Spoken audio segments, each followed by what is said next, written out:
그때 베드로가 나와 이르되 주여, 형제가 내게 죄를 범하면 몇 번이나 용서하여 주리이까? 7번까지 하오리이까? 내게 이르노니 7번뿐 아니라 7번을 70번까지라도 할지니라. 그러므로 천국은 그 종들과 결산하려 하던 어떤 임금과 같으니 결산할 때에 10,000달란트 빚진 자 하나를 데려오매 갚을 것이 없는지라.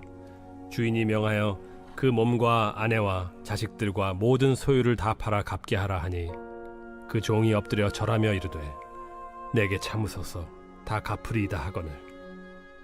그 종의 주인이 불쌍히 여겨 놓아보내며 그 빚을 탕감하여 주었더니 그 종이 나가서 자기에게 100데나리온 빚진 동료 한 사람을 만나 붙들어 목을 잡고 이르되 빚을 갚으라 하매 그 동료가 엎드려 간구하여 이르되 나에게 참아주소서, 갚으리이다 하되 허락하지 아니하고 이에 가서 그가 빚을 갚도록 옥에 가두거늘 그 동료들이 그것을 보고 몹시 딱하게 여겨 주인에게 가서 그 일을 다 알리니 이에 주인이 그를 불러다가 말하되 악한 종아, 내가 빌기에 내가 네 빚을 전부 탕감하여 주었거늘 내가 너를 불쌍히 여김과 같이 너도 내 동료를 불쌍히 여김이 마땅하지 아니하냐 하고 주인이 노하여 그 빚을 다 갚도록 그를 옥졸들에게 넘기니라.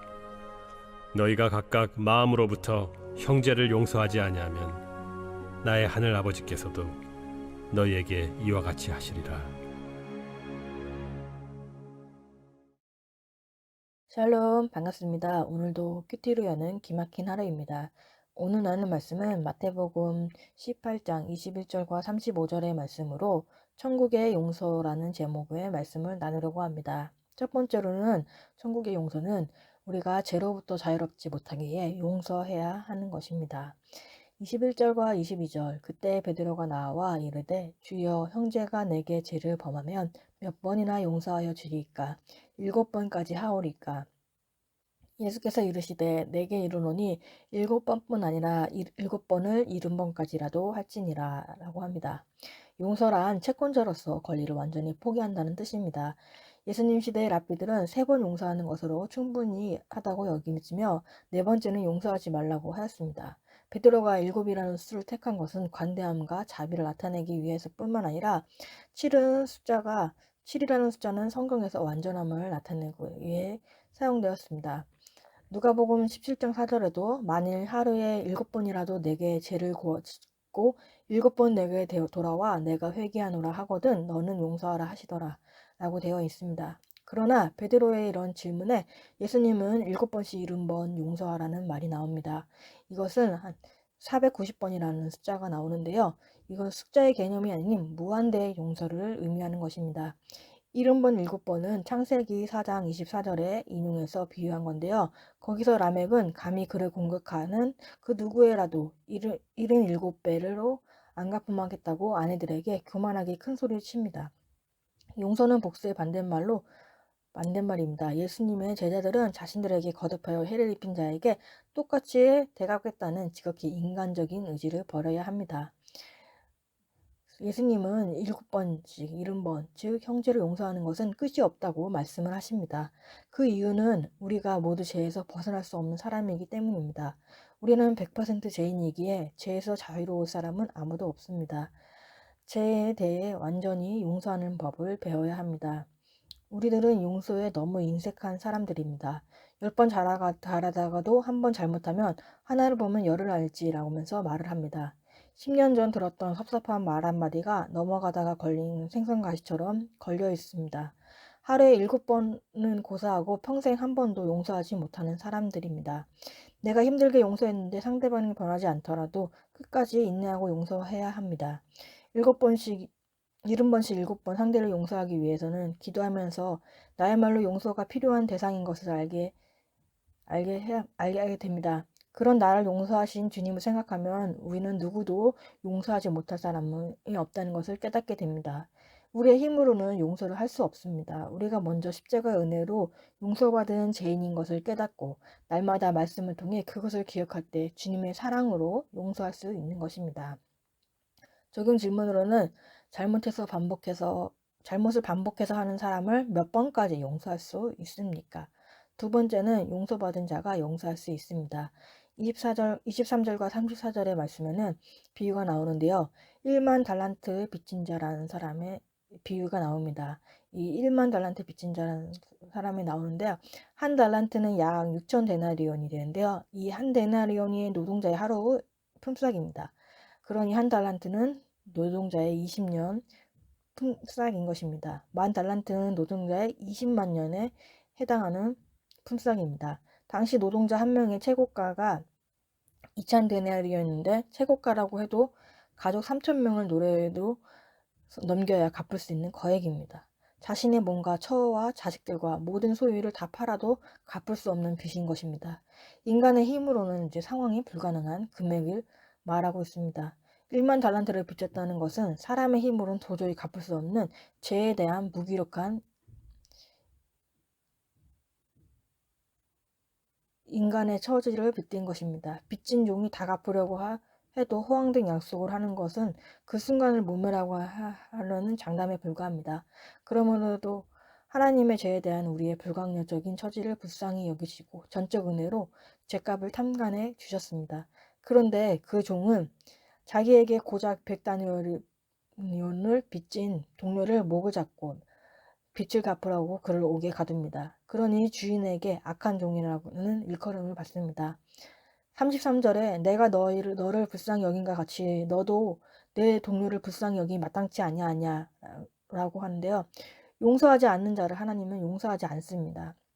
용서 못하는 불순종이 있을 때는 그 미움이 우리의 삶을 뒤흔듭니다. 누군가를 미워하고 분노한다면 마음이 편한 사람은 아무도 없습니다. 밤낮 그 사람을 생각하게 될 것입니다. 그래서 불쌍히 여기지 못하는 마음이 지옥이 됩니다. 우리가 다른 사람을 불쌍히 여기는 마음이 없다면 제사함을 경험하지 못한 것입니다.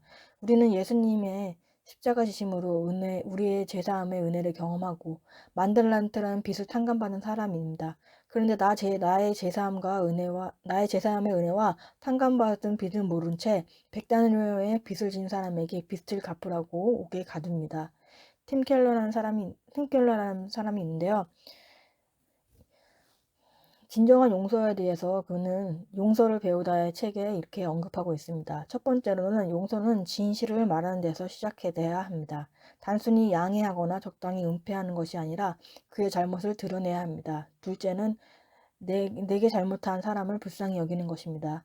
가해자를 자신과 다른 악한 존재로 볼 것이 아니라 같은 죄인으로서 그와 자신을 동일하게 여겨야 합니다. 세 번째로는 그로 인한 손해를 자신이 부담하는 것입니다. 진정한 용서는 상대의 죄를 계속 상기시켜 고통스럽게 하고 싶을 때도 그렇게 하기를 거부한다는 것입니다. 네 번째로는 관계를 영영 끊는 게 아니라 화해에 힘써야 합니다. 그리고 진정한 용서를 하기 위해서 가장 필수적인 것은 하나님으로부터 내가 용서받았다는 사실을 기억하는 것입니다. 수평적인 용서는 언제나 수직적 용서에서 기초한 것입니다.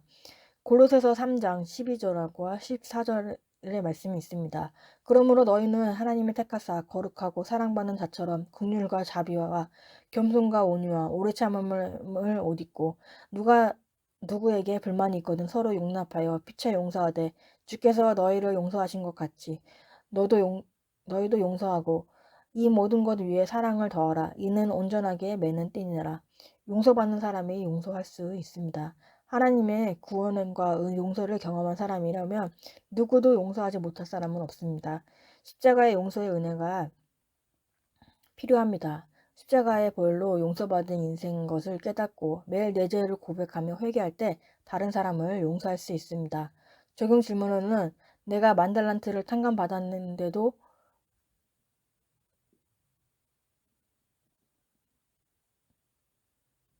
나를 영육간에 괴롭게 하는 식구들의 멱살을 잡고 옥에 가둬주지는 않습니까? 세 번째로는 진심으로 용서하는 것입니다.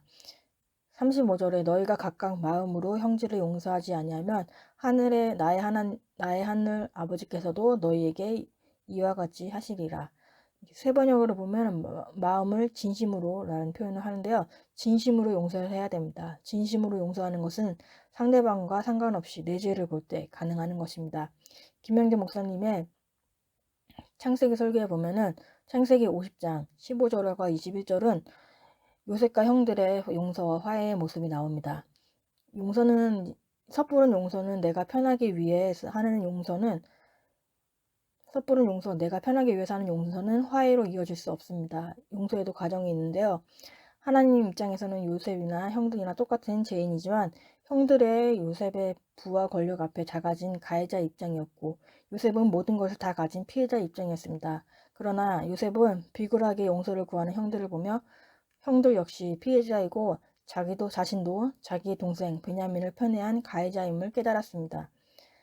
형들은 요셉에게 자신의 허물과 죄를 고백하며 용서를 구하고 요셉은 하나님이 형들의 악을 선으로 바꾸어 많은 생명을 구원하게 하신 섭리를 깨닫고 형들을 진심으로 용서하고 사랑했습니다. 형들의 자녀도 길러주신다고 하는 위로의 말을 또 전했습니다. 사건이 달라진 것이 용서가 아니라 그 사건을 통해 내가 다른 사람에게 구원의 시각이 넓혀지는 것, 나와 같은 고통을 당한 사람에게 위로자로 가는 것이 그것이 용서입니다. 악을 선으로 이루시는 하나님만이 용서하실 수 있습니다. 100% 죄인인 우리는 용서할 자격조차 없습니다. 용서의 종결자는 하나님이십니다. 오직 하나님에게 특권이 있습니다. 참된 용서는 상대의 인격적인 한계를 인정하고 주변 상황을 이해하는 것입니다. 저도 요셉과 같이 용서와 화해의 경험이 있습니다. 아버지께서 오빠와의 차별을 하셨습니다. 그래서 아버지는 가해자이고 제가 피해자라고 생각하였지만 저도 요셉과 같이 하나님을 만나기 전에는 아버지와 어머니를 차별했습니다. 그래서 어머니에게만 기념일이나 아니면 좋아하는 선물들을 많이 해줬고 아버지는 오빠한테 받으라고 하며 챙기지 않았습니다. 그런데 이제 하나님을 만나고 나서는 동일하게 이제 선물을 해가게 되었습니다. 이런 가해자였던 저와 피해자인 아버지는 하나님의 은혜로 용서 화해의 시간을 가지게 되었고 서로가 사과하고 사랑한다는 고백도 하게 되었습니다. 이렇게 용서와 화해를 경험하였지만 지금은 이해되지 않고 개인주의적이고 자기밖에 모르는 오빠를 보면서 미움과 정죄의 마음을 가진 악한 종입니다. 1만 달란트를 탕감받은 은혜를 경험하였지만 오빠를 옥에 가둘까 말까 하고 있습니다. 아직도 대화담이 없기 때문에 내 죄보다는 남의 죄를 보면서 있는 저의 모습을 회개합니다. 그래서 오늘의 말씀으로써 다시 내 죄를 보며 내가 바로 그 악한 종인 것을 회개하게 됩니다. 주님 안에서 나의 부족함을 깨닫고 상대의 상황을 이해할 때 진정한 용서와 화해가 이루어집니다. 레오나르도 다빈치라는 사람이 있습니다. 최후의 만찬을 작품을 시작하기 전 동료 화가와 격렬한 논쟁을 하였다고 합니다. 붕괴한 나머지 그의 얼굴을 가룟 유다의 얼굴로 그려 복수를 하고자 했다고 합니다. 그러나 그렇게 가룟 유다의 얼굴을 그리고 난 다음 예수 그리스도의 얼굴을 그리는 시간에 아무리 애써도 그리스도의 얼굴을 그릴 수 없었습니다. 그래서 가룟 유다의 얼굴을 지우고 다시 시작해서 그 작품을 완성했다고 합니다. 상처받은 사람이 용서하기가 어려운 것은 사실입니다. 그러나 우리는 만 달란트를 빚진 탕감받았다는 것을 생각하고 주님이 나를 보는 시각으로 가해자를 용서하여 가족과 화해를 가져야 합니다. 예배소서 4장 31절과 32절 너희는 모든 악독과 노함과 분냄과 떠드는 것과 비방하는 것을 모든 악의와 함께 버리고 서로 친절하게 하며 불쌍히 여기며 서로 용서하기를 하나님이 그리스도 안에서 너희를 용서함 같이 하라. 용서는 하나님 나라의 기초입니다. 날마다 제일 중요한 것은 내 연약과 죄를 보는 것입니다. 하나님의 용서를 체험한 사람만이 다른 사람을 용서할 수 있고 나 자신도 용서할 수 있습니다. 김영진 목사님은 용서한다는 것은 교제가 회복된다는 것이라고 합니다. 용서했어도 교제를 안 한다는 말은 안 됩니다. 아직 용서가 안 되고 원망이 된다면 받아야 훈련이 남아있고 용서는 순리입니다. 헬렌 나이웨는 사랑할 줄 모르는 사람에게 베푸는 사랑이 용서라고 했습니다. 우리가 용서하지 못하면 하나님도 우리를 용서하지 않는다고 합니다.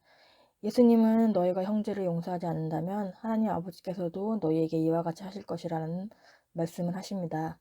내가 다른 사람을 용서하지 않는다면 이는 자격 없는 나를 용서하여 구원해 주신 주님의 은혜를 망각하는 일입니다. 이는 주 앞에서 악한 일입니다.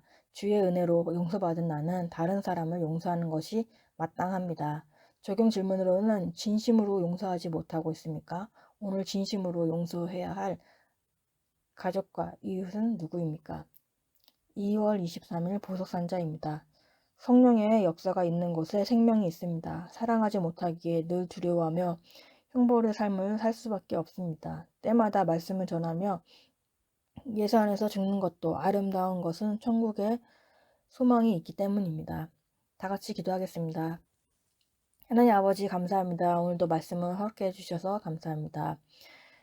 오늘 용서에 대한 말씀을 하셨는데 1만 달란트를 상감받은 자이지만은 오빠에 대한 이해를 못하고 용서하지 못하며 멱살을 잡고 옥에 가두고 싶은 악한 종인 것을 회개합니다. 남의 죄를 보지 않고 내 죄를 먼저 보고 회개하며 날마다 말씀을 통해 십자가의 은혜로 용서받은 사람인 것을 깨닫기 원합니다. 주님의 사랑으로 용서하는 사람이 되게 하여 주옵소서. 하나님 아버지, 우리는 용서를 할 수 있는 사람이 아니기에 주님의 은혜를 경험하기를 원합니다. 주여 도와주옵시고 아직도 용서하지 못하고 있는 가족과 이웃이 있다면 오늘 그 사람을 위해서 중보하기 원합니다. 진심으로 남을 용서해 하는 삶을 살아가게 하여 주옵소서.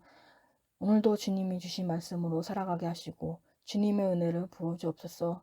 영혼 구원을 위해서 애통하며 끝까지 기도하는 중보자의 삶을 살게 하여 주옵시고 예수 그리스도의 이름으로 기도합니다. 아멘.